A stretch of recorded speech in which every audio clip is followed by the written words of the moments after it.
जैसे सबको पता है, हमने काफ़ी अलग अलग ब्रांचेस की सीपी के रिगार्डिंग वर्कशॉप्स कराई थी, तो उसमें हमें काफ़ी सारे डाउट्स आए थे कि कोड फोर्सेस पे सीपी कैसे स्टार्ट करते हैं।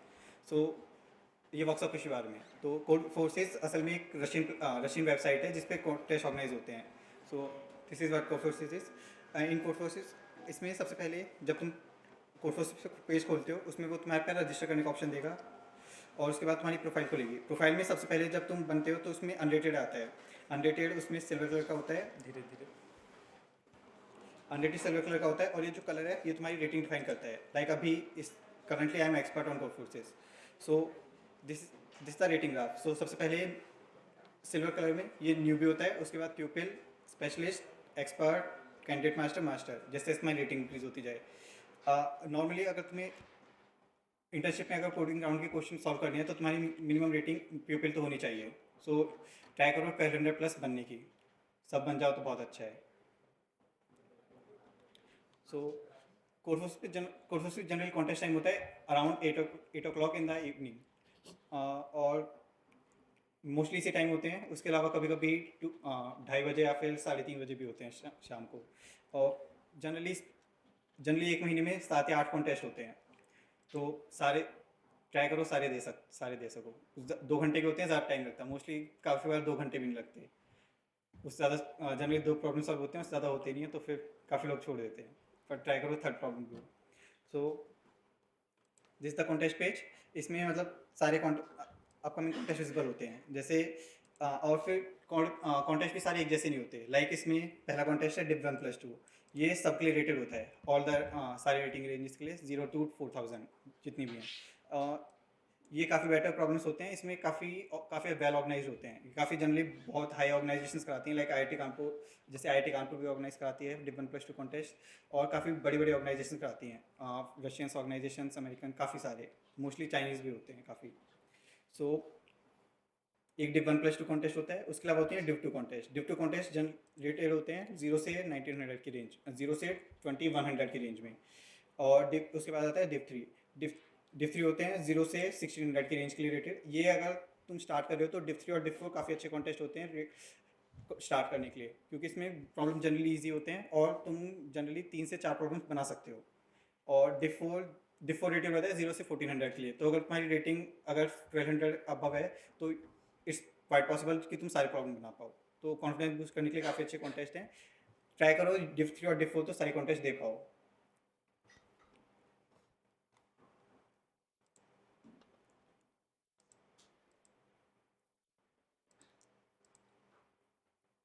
उसके बाद रजिस्टर करने के लिए बस यहाँ पे एक ऑप्शन आता है रजिस्टर का, और उसके बाद बस इस पर रजिस्टर पर क्लिक करने से रजिस्टर हो जाता है। ये भी एक ICPC, इसमें कुछ ये भी ICPC कॉन्टेस्ट है। इसमें आपसे ऑप्शंस आ रहे हैं। इसमें ऐसे ऑप्शंस हैं कि पेपर्स में वो तुम्हारी इन्फो मांग रहा है, वरना जनरली नहीं होता इसमें। तो रजिस्टर करने पे बस रजिस्टर हो जाता है, और फिर तुम इसमें देख सकते हो कि किसने किसने रजिस्टर किया है। लाइक तुम्हारे फ्रेंड्स भी देख सकते हो, तो एक फ्रेंड्स का भी है। सो कोड फॉर से तुम फ्रेंड्स भी बना सकते हो। लाइक मैं फ्रेंड्स में, ये सारे मेरे फ्रेंड लिस्ट में है। फ्रेंड्स बनाने के लिए मेनली तुम्हें बस ये करना है कि यहाँ पे प्रोफाइल पेज पे एक नीचे ऑप्शन होता है हैंडल, उसमें तुम किसी और की प्रोफाइल पे जा सकते हो।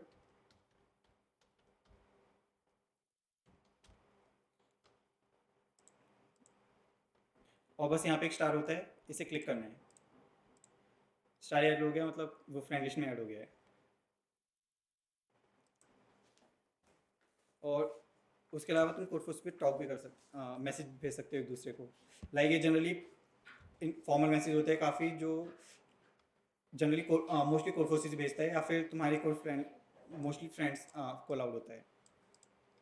और जनरली कोड फोर्सेस के मैसेज होते हैं इस पर। लाइक तुमने कोई प्राइज़ जीता है तो यहाँ से मिलेगा तुम्हें, कोड फोर्सेस तुम्हें यहाँ से कॉन्टेक्ट करेगा।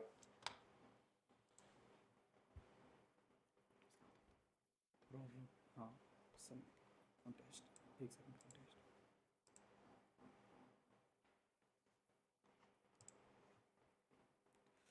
अब एक कॉन्टेस्ट होते हैं। कॉन्टेस्ट में जनरली कॉन्टेस्ट पे तुम क्लिक करोगे तो जब स्टार्ट होता है तो प्रॉब्लम्स तुम्हें विजिबल होती हैं। जनरली डिव 2 में 6 to 7 प्रॉब्लम्स होती हैं। लिंक क्लियर करने पे यहाँ पे प्रॉब्लम स्टेटमेंट होती है। उसके बाद यहाँ पे सबमिट का ऑप्शन होता है। तुम प्रॉब्लम चूज़ करके बस अपना कोड रन कर सकते हो, और यहाँ पे एक लैंग्वेज सेलेक्ट करनी होती है, और उस पर मोस्टली मोस्टली यहाँ पे सी प्लस प्लस आती होगी, तो सी प्लस प्लस 17 होता है। C GNU plus plus G N U C plus plus 7, G N U G plus plus 17 या G N U G plus plus 20। और जावा के लिए है, जावा के लिए जावा 17 64 बिट या जावा 1.8.2। यहाँ पे बस कोड लिख के सबमिट कर सकते हो। और माई सबमिशंस में जहाँ पे तुम्हें विजिबल होगा कि उस पर वर्डिक्ट क्या है। वर्डिक्ट जनरली होते हैं एक्सेप्टेड, तुम्हारे प्रॉब्लम सारे टेस्ट केस पास कर गए हैं। एक होता है रॉन्ग आंसर, किसी रॉन्ग आंसर पे फेल हो, किसी टेस्ट केस पे फेल हुआ है, मतलब टेस्ट केस से रॉन्ग आंसर, टेस्ट केस से जो आउटपुट आना चाहिए था वो नहीं आया है। उसके अलावा होता है टीएलई, एक पर्टिकुलर टाइम लिमिट होती है। लाइक ऑफ एन, एक प्रॉब्लम है उसकी टाइम डिसाइड होती है कि ऑफ एन में तुम्हें सॉल्व करना है, ऑफ एन स्केल में सॉल्व करना है, ऑफ एन इंटू एम में सॉल्व करना है। अगर तुम्हारी वो टाइम लिमिट, अगर वो तुम्हारी कॉम्प्लेक्सिटी एक्सीड कर रही है तो तुम्हें टाइम टीएलई देता है वो। उसके अलावा होता है run time error. Run time error like अगर तुमने कोई ऐसी मेमोरी एक्सेस करी है जो उसमें है ही नहीं। लाइक जनरली होता है एरे में तुमने एरे ऑफ -1 एक्सेस किया है, लाइक, और एरे में -1 होता ही नहीं है, तो उस पर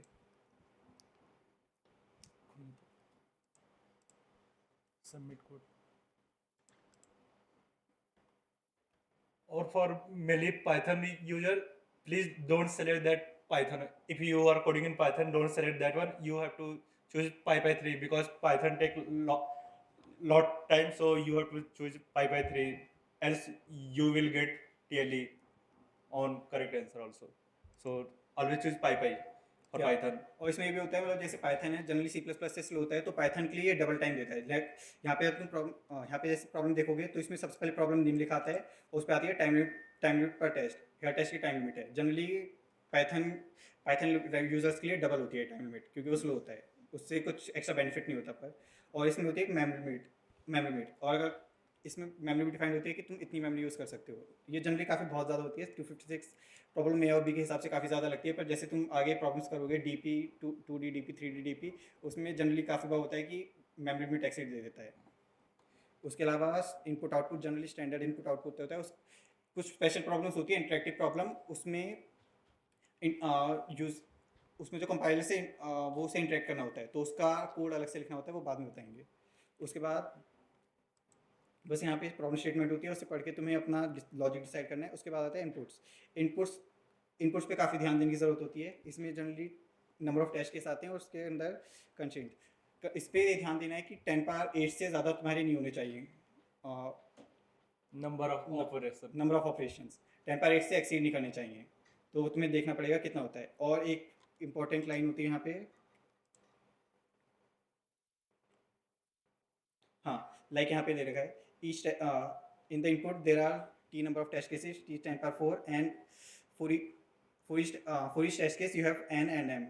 सो इसमें ये भी दे रखा है कि the sum of N overall test case does not exceed 10 power 5। So इसमें अगर तुम्हारी टाइम कॉम्प्लेक्स से अगर तुम सोचते हो ओ फैन है, तो अगर तुम हर टेस्ट केस के लिए टाइम कॉम्प्लेक्सिटी देखते हो तो फिर इसमें 10 पावर 9 ऑपरेशन आ रहे हैं।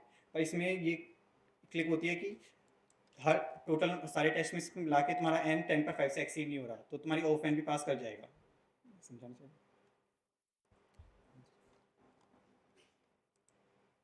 समझ में तो ये आया ऑर्डर ऑफ एड। हाँ, सही बात है।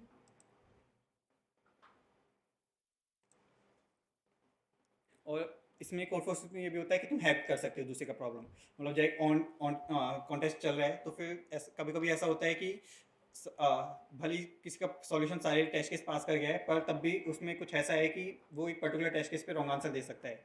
तो तुम उसके अगर और तुमने अगर वो प्रॉब्लम सॉल्व कर लिया तो तुम्हारे पास ऑप्शन होता है कि तुम दूसरे के सॉल्यूशन हैक कर सकते हो। तो उसके लिए तुम्हें बस करना है कि दूसरे के अभी हैक ऑन नहीं होगा, दूसरे के सॉल्यूशंस पे जाना है। यहाँ पे तुम्हें एक, जब अगर कॉन्टेस्ट चल रहा है तो यहाँ पे एक हैकेट नाम का ऑप्शन, हैकेट का ऑप्शन होता है, तो वहाँ पे क्लिक करके तुम टेस्ट केस एंटर कर सकते हो। और अगर तुम हैक करते हो तो उसके तुम्हें पॉइंट्स मिलते हैं। अब पॉइंट्स का जनरली क्राइटेरिया होता है, हर प्रॉब्लम के लिए पॉइंट डिसाइडेड होते हैं। जैसे यहाँ पे देख सकते हो, प्रॉब्लम ए के लिए 500, बी के लिए 1000, सी के लिए 1500, डी के लिए 2000, ऐसे डिसाइडेड होते हैं। अगर तुम ये मैक्सिमम पॉइंट्स होते हैं जो तुम्हें एक प्रॉब्लम में मिल सकते हैं। ये टाइम के तुम कितनी देर में सॉल्व कर रहे हो उसके अकॉर्डिंग गिरते जाते हैं। लाइक अगर तुमने 0 मिनट्स में सॉल्व किया है, 1 मिनट से कम में सॉल्व किया है, तो तुम्हें सारे पॉइंट्स मिलेंगे। और हर मिनट के लिए तुमने जितना 2 टाइम पॉइंट लिया, होता है, 2 पॉइंट की पेनल्टी होती है। हर मिनट में जितना तुमने टाइम लिया है उसके अकॉर्डिंग जितना प्रॉब्लम वेटेज है उसके अकॉर्डिंग गिरता चला जाता है वो। जैसे तुम देख सकते हो, जैसे नायोमी है, इसने 1 मिनट से कम में सॉल्व किया है तो इससे सारे पॉइंट्स मिले हैं, पर इसने 3 मिनट में सॉल्व किया है तो फिर इसे 1000 में से 998 पॉइंट्स मिले हैं। और अगर मान लो तुमने कोई ऐसा प्रॉब्लम सॉल्व किया है, उसमें रॉन्ग आंसर या फिर टीएलई वर्क दिया है उसने, तो उसकी तुम्हारी पेनल्टी होती है -50 पॉइंट्स। और तुम्हारी रैंकिंग डिसाइड होती है टोटल नंबर ऑफ पॉइंट्स से। ये जनरल कोर्फोसिस कॉन्टेस्ट है। इसके अलावा होते हैं एजुकेशनल राउंड्स। एजुकेशन राउंड से काफ़ी अच्छे होते हैं। उसमें जनरली एल्गोरिथम प्रॉब्लम्स होती हैं, वो कोर्फोसिस स्पेशली डिज़ाइन करता है। उसमें क्राइटेरिया अलग होता है जजिंग का। वो उसका आईसीपीसी रेटिंग स्टैंडर्ड होते हैं इसके। इसमें होता है कि जब तुम प्रॉब्लम सॉल्व करते हो तब तुम्हें 1 पॉइंट मिलता है, और उसकी पेनल्टी डिसाइड होती है तुमने उससे प्रॉब्लम सॉल्व करने में कितना टाइम लिया है। तो जैसे इसमें देख सकते हो, इसमें इसने 7 प्रॉब्लम सॉल्व करे हैं, तो इसको 7 पॉइंट्स मिले हैं, और इसकी पेनल्टी है total number of time it has taken to solve all the problems. Like इसमें इस यूज़र ने 5 प्रॉब्लम सॉल्व करे हैं, तो इसकी तो इसके पॉइंट्स आएंगे 5, और पेनल्टी आएगी the total time it has taken. और हर उसमें ऐसे विजिबल होता है, सिर्फ प्लस है इसका मतलब उसने बिना किसी रॉन्ग अटैम्प्ट के लिए प्रॉब्लम सबमिट की है। +1 का मतलब है इसने एक यूज़र ने एक रॉन्ग अटैम्प्ट लिया है to solve the problem. So for every wrong attempt there is a penalty of 20 points. इसके अलावा तुम ऑनगोइंग कॉन्टेस्ट में भी फ्रेंड स्टैंडिंग्स में जाके तुम देख सकते हो बाकी तुम्हारे फ्रेंड्स की क्या स्टैंडिंग्स है, और after contest it is also visible कि तुम्हारे फ्रेंड्स ने कौन कौन से प्रॉब्लम सॉल्व करे हैं। एंड कॉन्टेस्ट के बाद जनरली 3 या 4 आवर्स में तुम्हारी रेटिंग चेंज हो जाती है, वो भी यहाँ पे विजिबल होता है। और ये जनरली टैक्स है, और ये टैक्स है, लाइक तुम्हारा टैग चेंज होता है तो ऐसे दिखाता है कि बिकम कैंडिडेट मास्टर। ये तो थे ऑनगोइंग कॉन्टेस्ट का। इसके अलावा अगर कॉन्टेस्ट दिए बिना तुम्हें प्रॉब्लम सॉल्व करनी है, तो यहाँ पे प्रॉब्लम सेट का ऑप्शन होता है। यहाँ पे सारे प्रीवियस कॉन्टेस्ट की प्रॉब्लम्स होते हैं जो होती हैं अकॉर्डिंग टू टैक्स। यहाँ पे प्रॉब्लम में है, और यहाँ पे उसके सारे टैक्स हैं विद द रेटिंग्स। सो एक प्रॉब्लम की रेटिंग होती है 800 से 3500 के बीच में। 800 सबसे ईजीएस्ट प्रॉब्लम्स होते हैं, 3500 बहुत ज़्यादा हार्ड प्रॉब्लम्स। जनरली जब लोग स्टार्ट करते हैं तो 800 से 1200 के रेंज में प्रॉब्लम सॉल्व करनी चाहिए। उसके बाद जैसे जैसे मान लो तुम्हारे पास 1200 के प्रॉब्लम सॉल्व होने लगे हैं, तो फिर रेटिंग इंक्रीज होती जाती है। तुम्हारी रेटिंग इंक्रीज करते जाना चाहिए कि कितनी प्रॉब्लम सॉल्व करनी है। So for now firstly start giving the contest and try to solve the 1200 rating problems. Try to solve at least 50 problems of 1200 rating, and after that increase the rating threshold and solve higher rating problems. So for that you can sort the problems with difficulty, like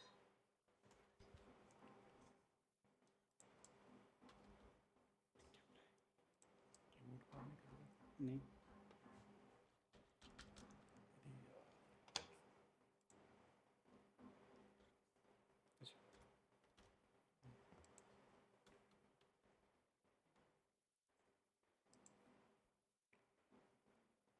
तो यहाँ पे मुझे सारी problems visible हैं 800 से 1200 rating के बीच में, और ग्रीन मार्क का मतलब मैंने सॉल्व कर लिया है, सॉल्व है। और यहाँ पे टैक्स होते हैं हर प्रॉब्लम के कि इस तरीके से तुम सॉल्व कर सकते हो। लाइक इस प्रॉब्लम पे बाइंड रिसर्च, ग्रीडी मैथ्स, तो ये तरीके हैं, और या फिर प्री रिक्वेस्ट है जो तुम्हें पता होनी चाहिए प्रॉब्लम सॉल्व करने से पहले, वरना तुम प्रॉब्लम सॉल्व नहीं कर पाओगे। और तुम इसके अकॉर्डिंग भी सॉल्व कर सकते हो। लाइक मेरे को बाइंड रिसर्च की प्रॉब्लम सॉल्व करनी है, मैं इसमें बाइंड रिसर्च टैग कर डाल सकता हूँ, तो अब मेरे को सारी बाइंड रिसर्च की प्रॉब्लम्स विजिबल हैं।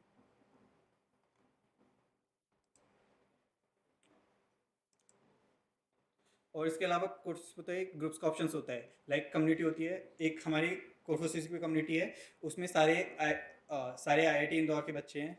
कोर्स उसमें से आईआईटी इंदौर के बच्चे हैं, और जो भी प्रोग्राम क्लब कॉन्टेस्ट ऑर्गेनाइज कराता है वो इस पर भी होता है। लाइक इस पर है आईआईटी इंदौर प्रैक्टिस ग्रुप। सो इसमें प्रोग्राम क्लब कुछ ब्लॉग्स लिखता है, वो भी हैं, और उसके अलावा कॉन्टेस्ट जो ऑर्गेनाइज कराता है उसके बारे में भी इन्फो होती है।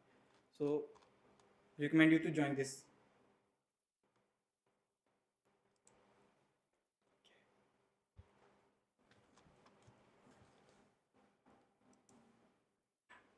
अब मेनली जब तुम लोग प्रॉब्लम प्रैक्टिस करते हो तो यहाँ एक ऑप्शन आता है, इज इट विजिबल, या यहाँ से तुम रेटिंग वाइज प्रॉब्लम फिल्टर कर सकते हो कि अगर तुम्हें इजी वाले सॉल्व करने हैं तो तुम लाइन वाइज ये फिल्टर कर देता प्रॉब्लम, अरेंज करता है कि रेटिंग वाइज। और यहाँ से होता है कि कितने ज़्यादा यूजर ने सॉल्व किए हैं, तो ये तो तुम्हें बता देता है। अगर तो तुम्हें वह प्रॉब्लम सॉल्व करना है जो ज़्यादा यूजर ने सॉल्व किया है, तो तुम ऐसे भी कर सकते हो। और यहाँ एक ऑप्शन आता है, यहाँ से तुम सॉल्व प्रॉब्लम हाइड कर सकते हो। मतलब कि तुम्हें प्रॉब्लम सॉल्व के तुम्हें नहीं देखना है कि वो फालतू के ग्रीन वाले ऑप्शन दिखे, तो यहाँ से तुम हाइड कर सकते हो। और अगर तुम चाहते हो कि तुमको प्रॉब्लम सॉल्व करना है और कोई स्पॉइलर नहीं चाहते हो कि तो तुम्हें पहले से ही पता चल जाए कि प्रॉब्लम का नाम देखते हैं कि हाँ इसमें ब्रूट फोर्स लगाने की मैथ लगाना है लाइक दिस, कि हाँ तुम्हें खुद से सोचना है, तो तुम यहाँ से गायब कर सकते हो कि नहीं मेरे को नहीं देखना टैग, तो मेनली मैक्सिमम प्रॉब्लम का टैग गायब कर देता है। कि हाँ फिर तुम अपने से सोच सकते हो कि इसमें हमें डीबी लगाना है कि बाइनरी सर्च लगाना है खुद से। तो मैं तुमसे बोलूँगा कि ये शुरू में अगर ट्राई करो तो हाइड ही करके करना, क्योंकि वैसे फ़ायदा नहीं होगा, वरना वहाँ डीपी लिखा आएगा और तुम लोग बस डीपी सोचने लगोगे। तो मेनली हाइड कर लेना, और ये भी ऑप्शन क्लिक कर लेना कि हाँ तुमने जो प्रॉब्लम सॉल्व की है वो ना दिखे। और ये तो मेनली रेटिंग का फिल्टर है। और क्या बताऊँ, एक्सटेंस।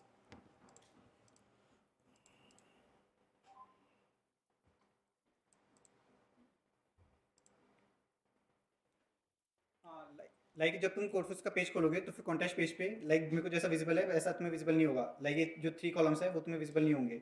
इसके लिए तुम्हें एक्सटेंशन डाउनलोड करनी पड़ेंगी कुछ।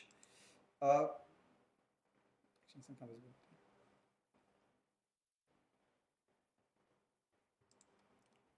लाइक ये 3 एक्सटेंशन है, Carrot, CF analytics and courses practice tracker.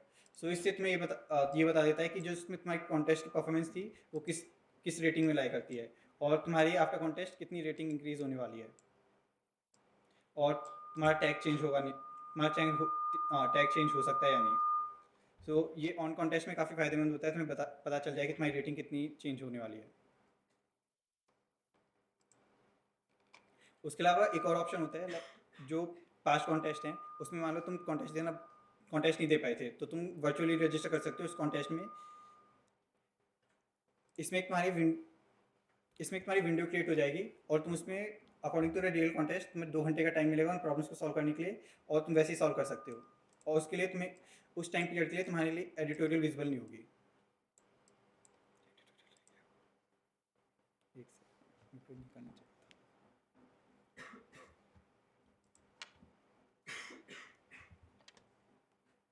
उसके अलावा कोर्फस में लाइक तुमने कॉन्टेस्ट दिया पर तुम कुछ प्रॉब्लम सॉल्व नहीं कर पाए, तो यहाँ पे एक ऑप्शन होता है कॉन्टेस्ट पे उस कॉन्टेस्ट पे जाके ट्यूटोरियल में उसके सॉल्यूशंस होते हैं सारे प्रॉब्लम्स के। उसमें तुम्हें प्रॉब्लम की अप्रोच मिलेगी और उसका कोड। लाइक प्रॉब्लम ये है, इसमें इसका ट्यूटोरियल है, इसमें इसका पूरा लॉजिक है कि कैसे सोचना था, और वो जो सॉल्यूशन है उसका प्रूफ होता है पूरा, और उसके साथ उसका सॉल्यूशन भी। एंड उसके अलावा कुछ प्रॉब्लम्स में हिंट्स भी दिए जाते हैं ताकि तुम्हें पूरा सॉल्यूशन देखे बिना भी समझ में आ जाए कि सॉल्यूशन क्या हो सकता है।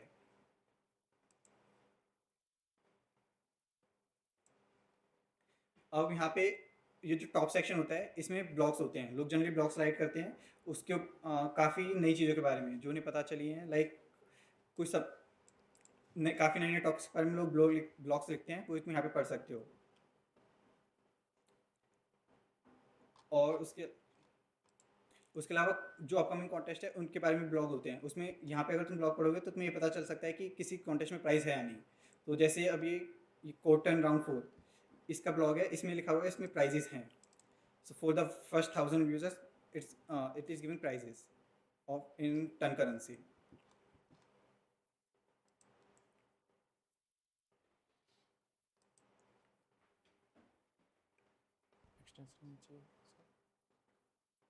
हाँ, सो एक और एक्सटेंशन है जिससे तुम्हें विजिबल होता है तुमने हर रेटिंग के कितने प्रॉब्लम सॉल्व करे हैं। जैसे मुझे विजिबल है मैंने 800 रेटिंग के 289 प्रॉब्लम सॉल्व करे हैं, एंड 2000 रेटिंग के 63 प्रॉब्लम सॉल्व करे हैं। और उसके अलावा तुमने जो प्रॉब्लम सॉल्व करे हैं वो किस कैटेगरी सॉल्व करे हैं, लाइक ग्रीडी में 513, मैथ में 421, इम्प्लीमेंटेशन में 319। और यहाँ पे ये भी विजिबल होता है तुमने अब तक कितने प्रॉब्लम सॉल्व करे हैं, लास्ट ईयर कितने प्रॉब्लम सॉल्व करे थे, और तुमने कितने दिन लगातार प्रॉब्लम सॉल्व करे हैं। उसके अलावा यहाँ पे हर दिन के जिस दिन तुमने 3 से ज़्यादा प्रॉब्लम सॉल्व करी है डार्क ग्रीन कलर में विजिबल होगा, 1 प्रॉब्लम सॉल्व करा है तो उससे कम प्रॉब्लम सॉल्व करें तो लाइट ग्रीन में विजिबल होगा।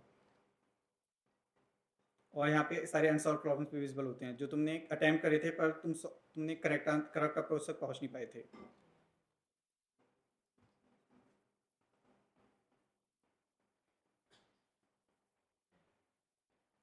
मेरे लिए 3 एक्सटेंशन है जो तुम लोग ऐड कर सकते हो, Carrot, CF analytics and Codeforces practice tracker. और मैं प्रेफर करूँगा कि तुम लोग कैरेट तो रखो ही, ये तुम्हें ऑनगोइंग कॉन्टेस्ट में दिखाता है कि तुमने कैसा परफॉर्म किया। मीन्स जस्ट लाइक किसी कॉन्टेस्ट में तुम लोगों ने बहुत अच्छा परफॉर्म किया तो किस रेटिंग लेवल पे तुम लोगों ने कॉन्टेस्ट दिया ये वह बता देता है। तो तुम्हें पता चल जाएगा कि अभी करंटली तुम लोग पॉपुलर हो, बट कभी कभी होता है कि तुम थोड़ा अच्छा कॉन्टेस्ट दे दो तो CM लेवल पर भी परफॉर्म कर दो तो तुम्हें उस दिन का करंट स्टेटस पता चलता है कि आज हमने कैसा किया। उसके अलावा यहाँ पे कोर्सेज एक रेटिंग डिफाइन करता है तुम्हारी कॉन्टेस्ट के हिसाब से, तो उसके अकॉर्डिंग अभी मेरी रेटिंग है 1892 और यहाँ पे मैक्सिमम रेटिंग भी दिखाता है like 2101। So according to rating defined tag, courses एक टैग डिफाइन करता है तुम्हारे लिए। सो 0 से 1200 के लिए न्यू भी होता है, और उसके बाद 1200 से 1400 प्यूपिल, 1400 से 1600 स्पेशलिस्ट, 1600 से 1900 एक्सपर्ट, उसके बाद 1900 से 2100 कैंडिडेट मास्टर, उस 2100 से ऊपर मास्टर, और उसके ऊपर grand master, legendary grand master. So India में अभी सिर्फ 7 या 8 ही ग्रैंड मास्टर्स हैं। जनरली जो टॉप होल्डर्स होते हैं वो चाइना के होते हैं। सो यहाँ पे तुम देख सकते हो, मैंने अभी इंडिया की रैंक लिस्ट खोली है। यहाँ पे अभी सिर्फ इंडिया में 6 ग्रैंड मास्टर्स हैं, और पर जैसे जैसे तुम नीचे जाते हो मास्टर्स अराउंड 100 है इंडिया में अभी 90।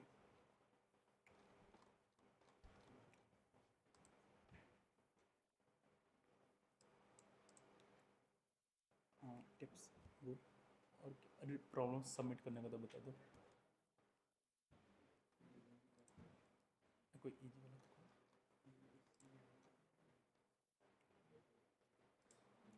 मैं अपनी कोड दिखाता हूँ ना।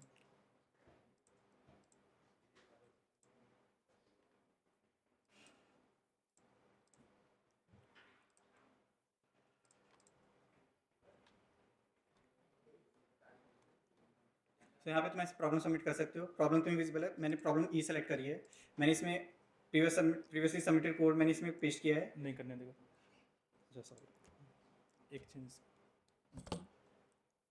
अब तुम सबमिट कर सकते हो। सबमिट करने के बाद ये तुम्हें स्टेटस बता देगा इस प्रॉब्लम का स्टेटस क्या है। लाइक ये भी एक्सेप्ट हुआ है। उसके अलावा लाइक जब मैंने पहले सबमिट किया था मेरे को रॉन्ग आंसर दिया था टेस्ट केस 3 पे। तो अलग अलग स्टेटस होती है जो तुम्हें मिलते हैं, और एक टाइम भी विजिबल होता है तुम्हारा कोड कितने टाइम में मैक्सिमम टेस्ट केस पे रन होने में कितना टाइम लिया, और मैक्सिमम टेस्ट केस पे मैक्सिमम तुम्हारी मेमोरी कितनी यूज़ हुई थी।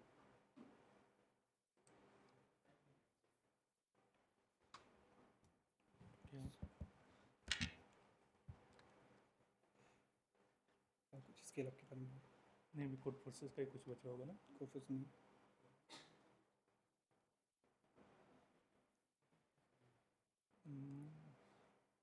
ठीक है, तो इंटर्नशिप के लिए सबसे ज़्यादा ज़रूरी होती है तुम्हारी कोडिंग स्किल्स। कोडिंग स्किल्स के लिए सीपी आना बहुत ज़रूरी है। तो हम रिकमेंड करेंगे कोर्सेज पे महीने में 7 या 8 कॉन्टेस्ट होते हैं, तो वो सारे कॉन्टेस्ट देने का ट्राई करो। और उसके अलावा डेली कम से कम 2 या 3 प्रॉब्लम सॉल्व करो तुम्हारी रेटिंग के हिसाब से जो तुम सॉल्व कर पाते हो, या फिर उससे हायर प्रॉब्लम करने की सॉल्व करने का ट्राई करो। इससे तुम्हारी रेटिंग इंक्रीज होगी और तुम्हें कोडिंग राउंड में हेल्प होगी इंटर्नशिप के। और बहुत ज़रूरी है वो, अगर तुम्हें इंटर्नशिप या प्लेसमेंट के लिए जाना है तो।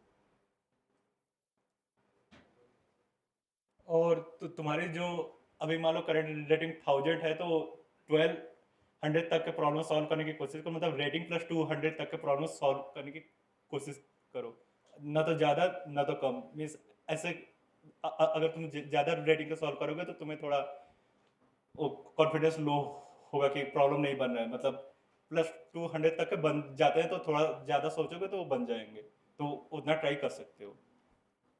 और एक और चीज़ है गाइस, जैसे अभी अप्रैल फूल यू कॉन्टेस्ट है एक कल। सो इसमें ये जनरली नॉर्मल कॉन्टेस्ट नहीं होता, इसमें रैंडम क्वेश्चंस आते हैं, वो तुम्हें बस कुछ रैंडम आंसर्स होते हैं, बस सॉल्व करने होते हैं। इसमें रेटिंग चेंज नहीं होती तुम्हारी, बस ये एंटरटेनमेंट के लिए होता है कॉन्टेस्ट। सो ये तो तुम दे ही सकते हो। मीन्स तुम्हारी चेंज होगी रेटिंग बस एक दिन के लिए, वो फुल बनाने के लिए ओनली, फिर उसके बाद वापस नॉर्मल आ जाती है।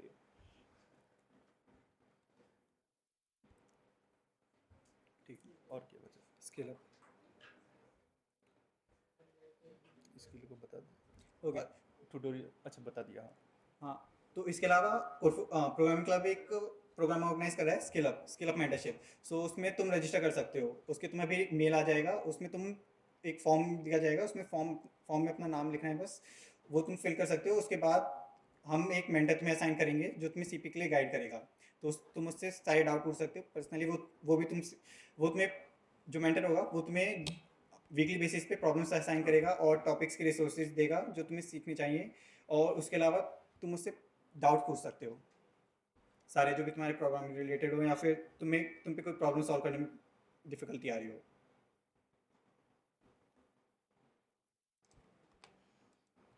मीन्स एक क्वेश्चन था, तुम लोग कोडिंग करते हो, मतलब सीख के प्रोग्राम लिखते हो, तो मेनली कौन सा एडिटर यूज करते हो?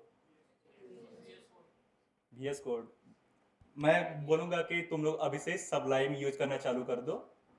मीन्स तुम लोग यूट्यूब पे ढूंढोगे हाउ टू इंस्टॉल सबलाइम, तो वो तुम्हें दिखा देगा कि कैसे इंस्टॉल करना है, वो बेस्ट रहता है सीपी के लिए। मीन्स उसमें तुम क्या करते हो ना, एक कोई मान लो पर्टिकुलर कीवर्ड लिख दिया, मान लो तुमने तुमने CPP लिखा, तो वो एक ऑप्शन देता है कि तुम इनबिल्ट कुछ रख सको। मान लो तुमने CPP लिखा, तो तुम अगर क्या बोलते हो उसे, टेम्पलेट्स। हाँ वो एक टेम्पलेट क्रिएट करने का ऑप्शन देता है। उसमें अगर तुम CPP लिख के टैब दबाओगे ना, जैसे मैंने किया हुआ है कि वो पूरा has include bits std++ using name plus std man return 0, इतना सब तुम्हें लिखने की जरूरत नहीं पड़ेगी। मीन्स तुम पहले से ही कुछ चीजें लिख के रख सकते हो कि छोटे से कोड लिखने पे ही वो पूरा लिख दे, तुम्हें बार बार लिखने की जरूरत ना पड़े। मान लो कोई पार्टिकुलर फंक्शन तुम्हें लिखना पड़ा, एक्सपोनेंशियल निकालेगा, तो तुम नॉर्मली जाओगे, फिर से वो फंक्शन लिखोगे, या तो कहीं और कॉपी किए रहोगे, फिर से ढूंढोगे। उससे अच्छा है कि उसमें ऑप्शन रहता है, फिर वो कर सकते हो। टेम्पलेट्स नहीं पता होगा पहले। सो अभी सौरभ भैया बोल रहे थे टेम्पलेट्स के बारे में। तो टेम्पलेट्स जनरली होता है एक प्री रिटन कोड जो तुम अपने कोड्स में इस्तेमाल करते हो, जो काफ़ी प्रॉब्लम्स में यूज़ होता है। जैसे ये मेरी टेम्पलेट है, इसमें मैंने कुछ फंक्शन इस्तेमाल करके सॉर्ट बाय सेकंड। सो एक फंक्शन है जिसे तुम वेक्टर ऑफ पेयर्स है उसे सॉर्ट करने के लिए यूज़ होता है।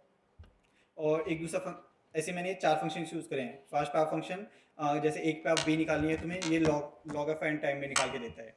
और उसके अलावा मॉडल इनवर्स और एनसीआर कैलकुलेट करने के लिए फंक्शन इस्तेमाल करें हैं। तो इसे जनरली हम टेम्पलेट बोलते हैं। तो जब तुम सबलाइन में इस्तेमाल करोगे तो सबलाइन में तुम एक बस कीवर्ड ले सकते हो जैसे एनसीआर, तो फिर उससे पूरी टेम्पलेट कॉपी हो जाएगी तुम्हारे कोड में, तुम्हें पूरा लिखने की ज़रूरत नहीं है। बोलिए कुछ। फाइल वाला इनपुट देने का। अच्छा, हाँ। और इसके अलावा एक चीज़ होती है इनपुट इन फाइल। जैसे काफ़ी बार होते इसको जनरली कोड फोर्स नहीं होता, पर कुछ कॉन्टेस्ट ऐसे होते हैं जिसमें काफ़ी लार्ज इनपुट आउटपुट्स होते हैं। सो उसमें तुम जनरली टर्मिनल में रन नहीं कर सकते।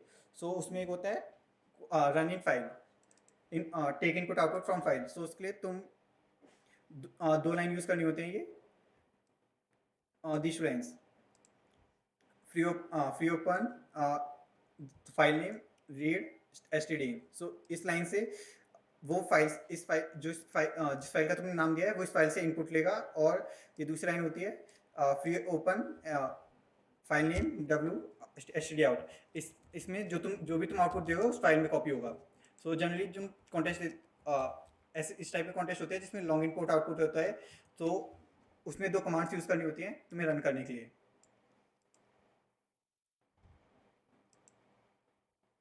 कुछ बताइए क्या? फाइल वाला प्रॉब्लम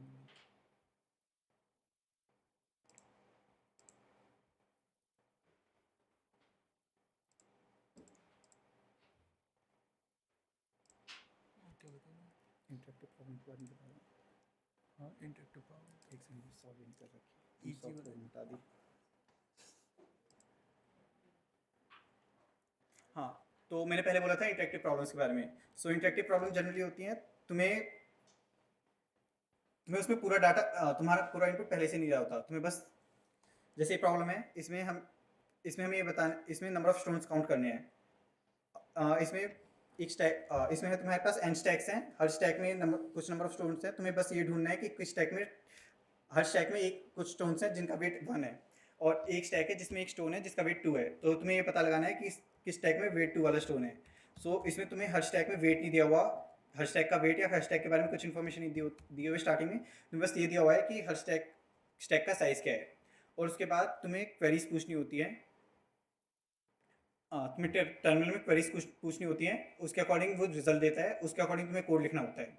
सो इसके कोड में जनरली जो तुम कोड लिखते हो वैसा ही होता है, पर इसमें तुम्हें 2 लाइन यूज़ करनी पड़ती हैं। जैसे ये मेरा कोड है इस प्रॉब्लम के लिए। सो इसमें क्वेरीज पूछने के लिए तुम्हें क्वेश्चन इस फॉर्मेट में आउटपुट करना पड़ता है, जैसे सी आउट क्वेश्चन मार्क, उसके बाद जो तुम्हें आउटपुट करना है, उसके बाद एंड लाइन, फिर सी आउट डॉट फ्लश। ये करना पड़ता है, अगर तुम ये नहीं करोगे तो तुम्हें वर्डिक्ट आएगा आइडलनेस लिमिट एक्सीडेड। और सेम फॉर हर बार जब भी तुम कुछ आउटपुट कर रहे हो तो तुम्हें सी आउट डॉट फ्लश करना पड़ेगा जब भी तुम एंड लाइन कर रहे हो। या तो तुम सी आउट डॉट प्लस कर सकते हो, या तो ये जो कमांड है स्लैश एन दिख रहा है, स्लैश एन, इसके जगह तुम लोग एंडर लिख सकते हो। एंडर बेसिकली क्या करता है कि स्लैश एन का मतलब होता है कि तुम्हें न्यू लाइन में जाना है, बट वो तुरंत प्रिंट नहीं करता। एंडर क्या करता है कि जितने भी तुम्हारे पास आउटपुट करवाना रहता है वो तुरंत आउटपुट करवा देता है। स्लैश एन प्रोग्राम खत्म होने के बाद तब जाके आउटपुट करवाता है। सो ये था कोडफोसिस के बारे में। कोडफोसिस के अलावा भी काफ़ी साइट्स होती हैं, जैसे कोडशेफ। कोडशेफ भी जनरली रेगुलर कॉन्टेस्ट ऑर्गेनाइज कराता है। इस पे स्टार्टर्स कॉन्टेस्ट होते हैं, वो ये भी तुम दे सकते हो। इसके अलावा साइट होती है एडकोडर। एडकोडर काफ़ी अच्छी साइट होती है, और जनरली कोडफोसिस में दिक्कत होती है कि वो 8 to 10 होते हैं उसके कॉन्टेस्ट, तो हमारे मैच के टाइमिंग से क्लैश करते हैं, तो काफ़ी लोग होते हैं जो उस टाइम नहीं दे पाते, तो उसके लिए तुम एडकोडर पे कॉन्टेस्ट दे सकते हो। तो एडकोडर पे जनरली कॉन्टेस्ट होते हैं 5:30 इन इवनिंग, वो टाइम बेस्ट होता है कॉन्टेस्ट देने के लिए, और इसके कॉन्टेस्ट भी काफ़ी अच्छे होते हैं। इसमें जो बेस्ट कॉन्टेस्ट है एडकोडर बिगनर कॉन्टेस्ट, ये अच्छे कॉन्टेस्ट होते हैं। इसके अलावा एडकोडर रेगुलर कॉन्टेस्ट भी होता है, ये काफ़ी हार्ड होता है देने के लिए, मतलब इसमें ऐसा भी होता है कि एक भी प्रॉब्लम सॉल्व ना हो तुमसे। एक खुलना तो लिंक 254 प्रॉब्लम भी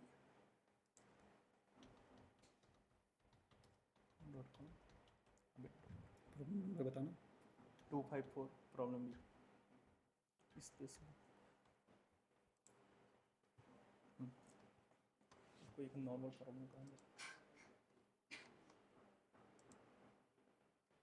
हाँ, तो यहाँ मेनली क्या होता है कि जो कुछ प्रॉब्लम होते हैं जिसमें तुमको टेस्ट फाइल से इनपुट लेना पड़ता है, मतलब तुम नॉर्मल टर्मिनल में इनपुट नहीं दे सकते, तुम्हें फाइल यूज करना पड़ेगा। और वहाँ तुम बेसिकली देखोगे नॉर्मल प्रॉब्लम में इनपुट स्टैंडर्ड इनपुट लिखा रहेगा, जबकि फाइल वाले में तुमको उस फाइल का नाम दिया रहता है कि तुमको इस फाइल से इनपुट लेना है। मीन्स तुमको एक फाइल का नाम लिखा मिलेगा, और तुम्हें बस मेनली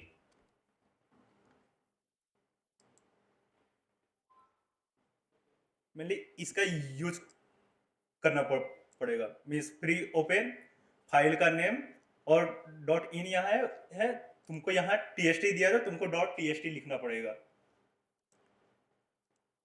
और वैसे आउटपुट फाइल यहाँ आउटपुट डॉट TXT है, तो तुमको भी यहाँ आउटपुट डॉट TXT लिखना पड़ेगा। और सिंपली इन 2 लाइन से काम हो जाता है, तुम लोग को ज़्यादा करने की ज़रूरत नहीं पड़ेगी, मतलब बस थोड़ा सा ही चेंज होता है और फिर हो जाता है काम। और ये है कुछ शुरू की लाइन, मतलब इससे क्या होता है कि तुम्हारा कोड थोड़ा जल्दी रन कर जाता है। मीन्स अभी मेरे लिए तुमको जरूरत नहीं पड़ेगी, ए और बी प्रॉब्लम में सी और डी में कभी कभी पड़ सकती है, तो इसकी उतनी जरूरत नहीं है। सो ये दोनों लाइन बेसिकली ये करती हैं, जैसे जो सी प्रोग्राम लैंग्वेज होती है वो स्कैनफ और प्रिंटफ यूज़ करती है। सो वो जो सी लैंग्वेज के स्कैनफ और प्रिंटफ होते हैं वो सीन और सी आउट से फास्टर होते हैं। तो इसमें बस ये होता है कि सीन और सी आउट को स्कैनफ से रिप्लेस कर देता है, जिससे कोड फास्ट रन करता है। सो ये था प्लेटफॉर्म के बारे में। इसके अलावा तुम्हें से कौन कौन है जिसकी कोडफोर्सिस प्रोफाइल है? सबकी होगी ना? सबकी है। Nice. कौन कौन देता है रेगुलेटरी कॉन्टेस्ट? नहीं, किसकी किसकी नहीं है ये बता दो, हम शुरू से बता देंगे कैसे रजिस्टर करना है। सबकी है ना? कन्फर्म है? इसकी बोल रहा हूँ ये वाइट वाला आगे सेकंड। हाँ है, ओके। कॉन्टेस्ट कौन कौन देता है रेगुलरली? कोई ऐसा है जिसे बेसिक प्रोग्रामिंग भी नहीं आती हो, cin cout if else while loop? अच्छी बात है, तो फिर सब रेगुलर कॉन्टेस्ट में स्टार्ट कर दो, इससे काफ़ी हेल्प मिलती है। और अभी तुम्हारे पास, जैसे अभी इस सेमेस्टर के बाद तुम्हारी समर हॉलीडेज़ होंगी, तो बेस्ट टाइम है सीपी स्टार्ट करने के लिए। तो ट्राई करो दिन में 2 से 3 घंटे सीपी कर सको, उससे कोडिंग स्किल्स इंप्रूव होंगी और काफ़ी बाद में हेल्प होती है। इंटर्नशिप पीरियड में मेनली जो पहला राउंड होता है तुम्हारा कोडिंग का ही होता है, और उसके बाद जो इंटरव्यू होते हैं उसमें भी वो डीएस से बेस ही पूछते हैं। तो सीपी आना बहुत ज़रूरी है, मैंडेटरी है अगर इंटर्नशिप के लिए, तो इंटर्नशिप बेसिस पे। तो मैं तो कहूँगा तुम लोग का जो समर ब्रेक हो रहा है उसमें तुम लोग मेनली बस दो चीज़ ट्राई करो, पहला सीपी और दूसरा आईटी सॉफ्ट, तुम्हारा डेवलपमेंट भी हो जाएगा और सीपी की प्रिपरेशन तुम कर सकते हो। और चाहे तो हम लोग कुछ एक कॉन्टेस्ट करवाते रहेंगे समर में कि तुम लोग का चलता रहे प्रैक्टिस, या तो मेनली अलग अलग साइट जानते ही हो, साइट पे कॉन्टेस्ट होते हैं, तुम लोग वहाँ से ट्राई कर सकते हो। और मेनली मैं तो कहूँगा अभी तुम लोग नए हो तो लाइव कॉन्टेस्ट के प्रॉब्लम बनाने में तुम लोग को ज़्यादा टाइम लग सकता है। मान लो 2 घंटे का कॉन्टेस्ट है, मे भी शुरू में तुम लोग को स्ट्राइक ना करे, तुम लोग को 3-4 घंटे लगे, तो मैं तो कहूँगा मेनली तुम लोग प्रॉब्लम सेट से प्रॉब्लम प्रैक्टिस करो, आर्ट्स और राइटिंग वाले तुम लोग को आइडिया लग जाएगा कि कैसे करना है। और एक और चीज़ है, काफ़ी सारे बच्चे होते हैं वो जो सोचते हैं कि पहले मैं पूरी सी प्लस प्लस सीख लेता हूँ, उसके बाद कोडिंग करना स्टार्ट करता हूँ। सो पूरी सी प्लस प्लस सीखना है ऐसा कुछ नहीं होता, तुम्हें जितना आता है उसके बाद तुम्हें स्टार्ट करनी पड़ती है। जैसे जैसे करते जाते हैं तुम्हें उसके बाद नए नए कॉन्सेप्ट सीखते होते हैं। लाइक अभी के लिए बस तुम कॉन्टेस्ट देना स्टार्ट कर दो, फिर जब तुम्हें आगे आगे तुम्हें नए कॉन्सेप्ट सीखने पड़ेंगे। जैसे तुम ए और बी प्रॉब्लम सॉल्व करना सीख जाते हो, तो उसके बाद बाकी प्रॉब्लम सॉल्व करने के तुम्हें नए कॉन्सेप्ट सीखने पड़ेंगे, ग्राफ डीपीस उन सब के लिए।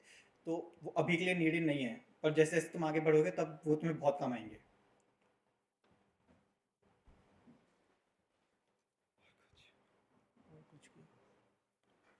खत्म करें? और भी देखो कुछ और बचा हो तो। तो अभी तो मैंने 3 साइट बताई थी, Codeforces, CodeChef, AtCoder. इसके अलावा एक और साइट होती है लीड कोड। तो नमस्कार। इसमें जनरली मोस्टली डीएसए प्रॉब्लम्स होती है। प्रॉब्लम्स साइन इन एक्सप्लोरमेंट होगा। लीड कोड इसमें जनरली डीएसए प्रॉब्लम्स होते हैं, तो ये भी तुम ट्राई कर सकते हो। इसमें अभी आई थिंक 1500 to 2000 प्रॉब्लम्स हैं, इसमें से कुछ प्रॉब्लम्स तुम ट्राई कर सकते हो। और इसमें भी एक वीकली कॉन्टेस्ट होता है on Saturday at 8 o'clock morning, evening, अच्छा Sunday Saturday, morning, Sunday Saturday morning. Saturday evening 8 o'clock। So इसमें कल एक कॉन्टेस्ट है 8 बजे। सो तुम ये भी दे सकते हो, इसमें डीएसए की प्रैक्टिस हो जाती है अगर तुम्हें कोड फोर्सेस का अच्छा नहीं लग रहा है तो। वरना फर्स्ट प्रायोरिटी कोड फोर्सेस ही रखना।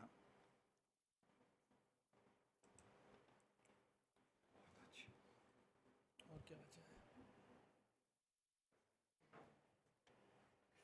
और कुछ करना है? करते हैं, एक सेकंड ट्यूटोरियल के बारे में दोबारा बता देता हूँ।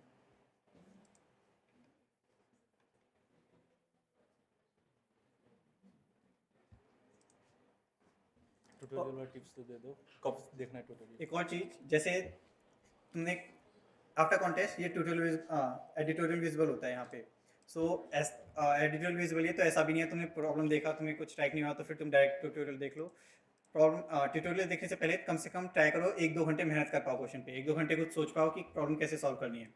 उसके बाद नहीं हो रहा है, तुम्हें ऐसा लग रहा है कि उस प्रॉब्लम में कुछ नया है, तो तब जाके ट्यूटोरियल देखो। और ये भी ज़रूरी नहीं है कि तुम्हें सारे प्रॉब्लम ही सॉल्व करने हैं कॉन्टेस्ट के। नहीं आ रहा तो अभी के लिए छोड़ दो, बाद में ट्राई करना। ट्यूटोरियल देखना is not a good habit. Tutorial देखना is not a good habit. पर फिर भी कुछ प्रॉब्लम्स के लिए काफ़ी बार ऐसा होता है कि तुम्हें ऐसा लग रहा होता है कि तुम बहुत क्लोज हो, पर तुम्हें गलती जाननी होती है, तुम क्या नहीं सोच पा रहे, तो उस मेनली उसके लिए देखना चाहिए ट्यूटोरियल।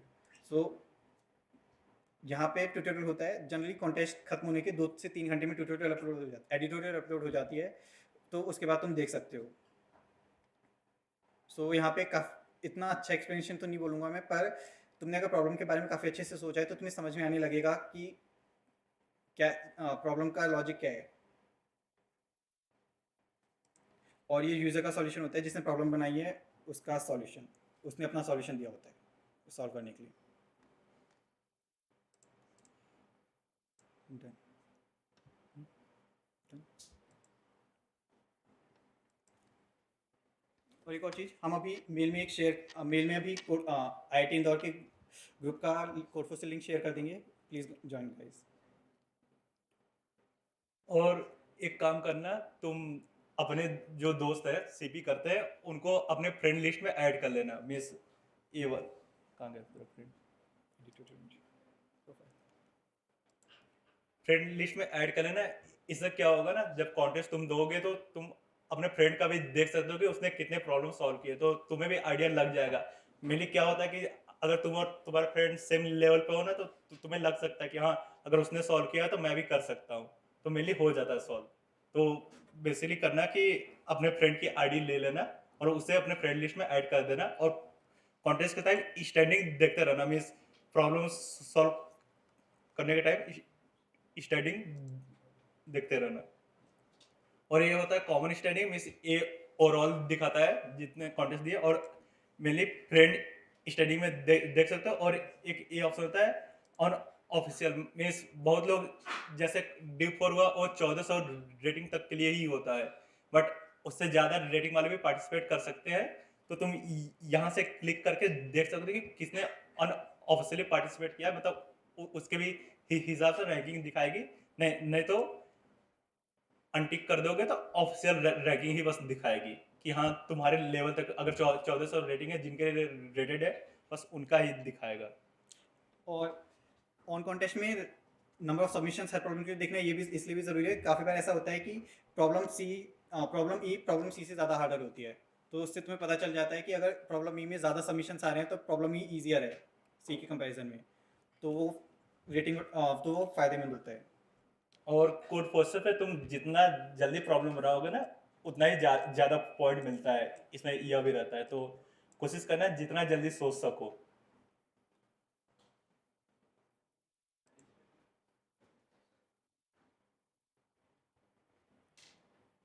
बस और कुछ सोचा इसके बारे में, सबमिशंस टीम्स हो गया।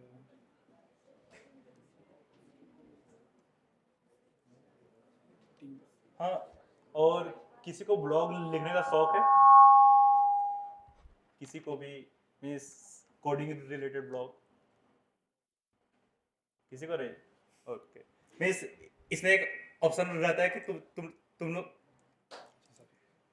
लोग ब्लॉग लिख सकते हो। मीन्स ये सबको दिखेगा कोड प्रोसेस है, या तो तुम लोग किसी को पर्टिकुलर ग्रुप में जैसे अभी ये था IT इंदौर प्रैक्टिस ग्रुप, उसमें भी ब्लॉग लिख सकते हो, तो वो बस उस ग्रुप के लोगों को दिखेगा। इस ब्लॉग लिखने से क्या होता है, एक यहाँ होता है तुम्हारा कंट्रीब्यूशन सेक्शन, ये दिखता है। मतलब कि तुमने कितना कंट्रीब्यूट किया है। यह भी एक अच्छी चीज है कि हाँ, तुम एक्टिव रह रहे हो कोड प्रोसेस में, लोगों को नॉलेज शेयर कर रहे हो।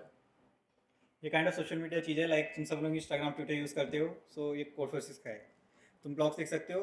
काफ़ी लोग ऐसा भी करते हैं, जैसे तुम्हारा टैग चेंज हुआ है, लाइक तुम न्यूबी से प्यूपिल बने हो, तो उसका लोग ब्लॉग डालते हैं।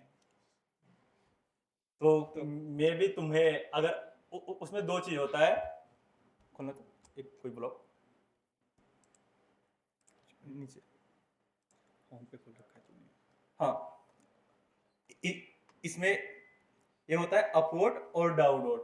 मीन्स अगर किसी को ब्लॉग अच्छा लगता है तो वो तुम्हें अपलोड कर सकता है, अगर किसी को ब्लॉग गंदा लगता है तो डाउनलोड भी कर सकता है। इसमें लाइक डिसलाइक दोनों होते हैं, और इसका भी अलग सिस्टम होता है। वो कंट्रीब्यूशन में दिखा रहा है, मतलब यहाँ +1 मिला, इसका मतलब यह नहीं कि तुम्हारे कंट्रीब्यूशन में +1 हो, इसका भी एक अलग क्राइटेरिया है। हाँ, डाउनलोड का ज़्यादा घाटा होता है, उसमें ज़्यादा घट जाते हैं। और तो तुम लोग ब्लॉग में कमेंट भी कर सकते हो। मीन्स मान लो कोई कॉन्टेस्ट हो रहा है, फिर कॉन्टेस्ट के बाद भी उस कॉन्टेस्ट का ब्लॉग जो रहता है उसके नीचे फिर डिस्कशन चालू होता है कॉन्टेस्ट के बाद, तो तुम लोग वहां पे डिस्कस कर सकते हो। तो जनरली जो लोग ब्लॉग्स डालते हैं वो इस बारे में डालते हैं कि जैसे तुम कॉन्टेस्ट देते हो ना, कोई नई चीज़ डिस्कवर हुई कोड के बारे में, कि जैसे मेरे को एक चीज़ पता चली थी, जैसे फ्लोट है, अगर तुम उसे इंट से कंपेयर करते हो तो वो इज़ नॉट अ राइट, दो फ्लोट नंबर्स को कंपेयर करते हो तो तुम डायरेक्टली कंपेयर नहीं कर सकते। तो तुम जैसे तुम दो फ्लोट नंबर्स को कंपेयर कर रहे हो बी को, तो तुम्हें उसमें एक ए माइनस बी लेस देन 10.-9 करना पड़ता है, उसके ज़रिए तुम कंपेयर कर सकते हो, क्योंकि फ्लोट एग्जैक्ट वैल्यू स्टोर नहीं करता। तो इस चीज़ लोग जनरली इस चीज़ के बारे में ब्लॉग्स डालते हैं। तुम्हें नहीं पता चला है तो तुम्हें नई चीज़ पता चली है तुम भी डाल सकते हो, और ये जनरली बाकियों को भी हेल्प करता है, और ये भी बताता है तुम्हारी एल्गोरिथमिक नॉलेज कितनी ज़्यादा है।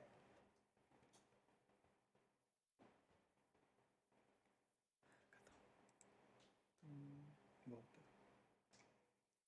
और कुछ नहीं, याद कर। देखिए ना। हाँ, किसी को कोई डाउट है तो पूछ सकता है। किसी को क्या अच्छा लगता है।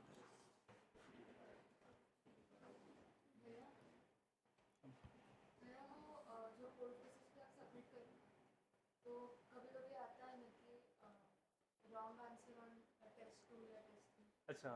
तो क्या हम देख सकते हैं कि एग्जैक्टली कौन से इनपुट पे रॉन्ग।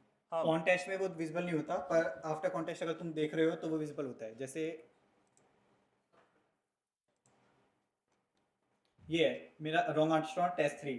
सो अगर अभी कॉन्टेस्ट ऑनगोइंग कॉन्टेस्ट नहीं है तो अब मैं इस पर क्लिक करूंगा तो मेरे को पूरा टेस्ट दिखा देगा, जिसपे मेरे को अभी पूरा टेस्ट दिखा देगा जिसपे मेरे को रॉन्ग आंसर मिला है। सो ये मेरे को अभी पूरा नहीं दिखाता, तो इससे मेरे को अच्छे से पता नहीं चलता कि कहाँ गलती है, पर फिर लास्ट में दिखा देता है कि कौन से टेस्ट के इस नंबर पे मेरे को रॉन्ग आंसर मिला है। तो इसके लिए तुम जनरली ये कर सकते हो कि तुम एक लूप लगा दो, और तुम एक लूप लगा दो, जैसे मेरे को 263 पे मिला है और मैं 263 वाला वो टेस्ट केस है वो आउटपुट करा दूँ, तो उससे मेरे को पता चल जाएगा कि कौन सा है जिसमें रॉन्ग आंसर। मीन्स बेसिकली क्या होता है, जब कोड प्रोसेस कॉन्टेस्ट होता है तो कुछ टाइप के टेस्ट केस होते हैं। पहला सिंपल जो तुम्हें दिख रहा हो, इनपुट आउटपुट, जो as a example test case मान लो वो दिया रहता है। फिर वो बेसिकली तुमको चेक करने के लिए होता है कि तुम अपना कोड इनिशियली चेक कर लो कि हाँ सही है कि नहीं। फिर उसके बाद आता है एक प्री टेस्ट होता है, जो कि कॉन्टेस्ट के टाइम जो को प्रॉब्लम बनाते हैं वो ऐड करता है। मीन्स कोड प्रोसेस प्लेटफॉर्म है, उतना ज़्यादा ट्रैफिक हैंडल नहीं कर सकता, तो वो लोग बहुत कम टेस्ट केस चेक करते हैं। हाँ, उसे प्री टेस्ट बोलते हैं कि अगर वो पास हो गया तो मान तुम्हें एक्सेप्टेंस शो कर देता है। बट कोड प्रोसेस में अगर तुम्हें कॉन्टेस्ट दिए होगे तो तुम्हें बाद में दिख रहा होगा सिस्टम टेस्टिंग। वो फिर एक्चुअल में वो टेस्ट करता है कि हाँ तुम्हारा प्रॉब्लम एक्चुअली में सही है कि नहीं। मतलब प्री टेस्ट तो अलग होता है, फिर उसके बाद जो एक्चुअल टेस्ट होता है वो अलग होता है। तो बहुत बार लोगों के गलत हो जाता है, मतलब एक्सेप्टेड वाले भी रॉन्ग हो जाते हैं, क्योंकि वो सारे टेस्ट केस पे रन नहीं हुआ रहता है। तो वैसा समथिंग। और कभी कभी क्या होता है कि मान लो 1000 टेस्ट केस है, तुम्हारा 900 पे रॉन्ग आया, बट कोड फोर्सेस इतना बड़ा डेटा नहीं दिखाता है इनपुट, वो 100 तक ही दिखाएगा, उसके बाद से तुम्हें अपने से देखना पड़ेगा। लाइक इसका एक वो तरीका जैसे मैंने अभी बताया था कि तुम एक लूप लगा दो और बस जिस टेस्ट पे तुम्हारा रॉन्ग आंसर आया वो आउटपुट करा दो, उससे तुम्हें पता चल जाएगा। पर ये भी तरीका काफ़ी बार काम नहीं करता, क्योंकि ऐसा भी होता है कि एक टेस्ट केस ही 5000 नंबर्स का है, तो वो कुछ भी तुम्हें फिर लॉजिकली सोचना पड़ेगा कि गलती क्या है। उसके अलावा एक सिस्टम टेस्टिंग है, उसमें सबसे दिक्कत ये होती है जैसे जब तुम कॉन्टेस्ट दे रहे हो तब तुम्हें सिर्फ वो 8 या 16 टेस्ट केसेस पे वो चेक करता है, पर जब आफ्टर कॉन्टेस्ट वो 50-100 टेस्ट केसेस होते हैं जिन पे वो तुम्हारा कोड रन होता है। तो ऐसा काफ़ी बार होता है कि वो रॉन्ग आंसर दे देगा। तो जनरली वो जो गलती होती है, जैसे ये प्रॉब्लम है, इसमें मेरे को टाइम लिमिट दी हुई है 2 सेकेंड्स।